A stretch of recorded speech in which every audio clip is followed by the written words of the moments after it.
from the campus of Washington and Lee University. This is a Channel 18 Rockbridge News Update. Welcome to the Rockbridge Report Live News Update. I'm Paulina Scova.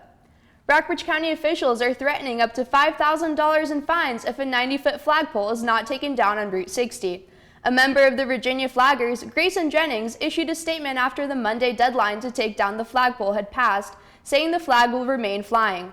County officials have threatened fines of $200 a day for the first 10 days and a $500 fine every day after that, for a maximum $5,000 penalty. Jennings said the group will apply for a permit to move the flagpole farther back. He also said that supporters have volunteered to pay the fines until that happens.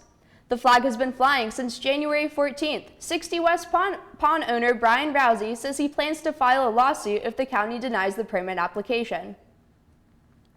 House Republican legislation overhauling the Affordable Care Act, also known as Obamacare, would limit future federal funding for Medicaid, which covers about 1 in 5 Americans.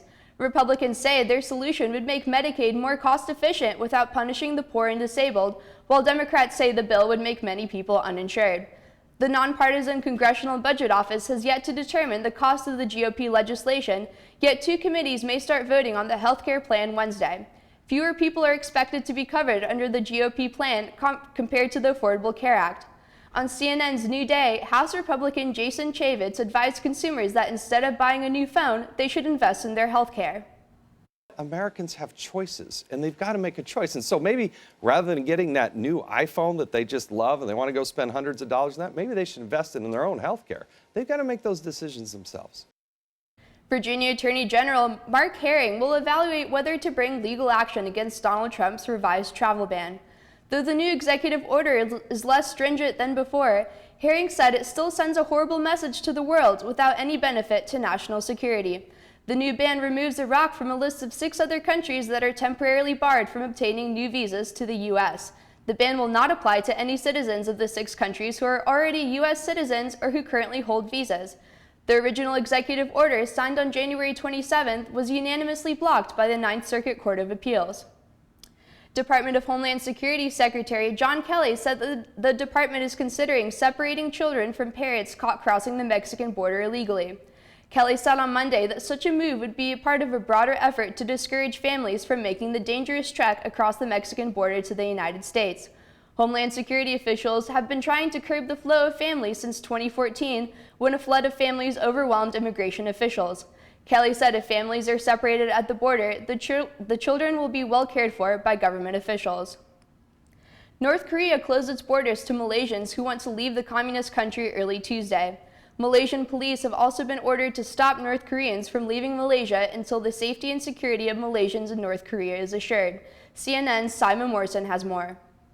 In the meantime, Malaysia's Inspector General of Police, who's heading this investigation, says that they will wait as long as it takes for them to come out and answer the questions in connection to the Kim Jong-nam murder. You'll remember that he was killed using VX nerve agent at Kuala Lumpur International Airport weeks ago now, but his body remains at a mortuary in Malaysia until it's identified by a next of kin. When and only then will it be released? Simon Mawson, Bangkok, Thailand. The U.S. Supreme Court backed out of a lawsuit involving transgender students' bathroom access, leaving transgender children across the country in limbo. 17-year-old transgender student Gavin Grimm, who has become the national face of the issue, said the decision is disappointing, but he's ready to continue the fight. The High Court handed the case back to the Richmond Appeals Court without reaching a decision. This means the Fourth Circuit Court of Appeals will be tasked with deciding how Title IX applies to trans students. Grimm said it's more than just allowing transgender people access to bathrooms, it's about allowing them to exist in public spaces.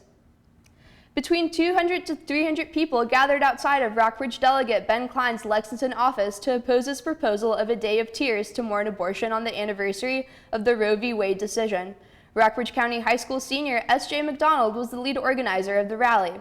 The rally addressed Klein's stance on abortion and Planned Parenthood, as well as national women's rights concerns. Coming up on Thursday, a local state park has seen an increase in visits and a decrease in visitor costs. We tell you what that means for Natural Bridge. And we tell you what local law enforcement is doing to crack down on drivers not wearing their seatbelts. That's it for the Tuesday update of the Rockbridge Report. Tune in on Thursday at 4:30 for our live newscast. I'm Polly Niskova. Thank you for watching.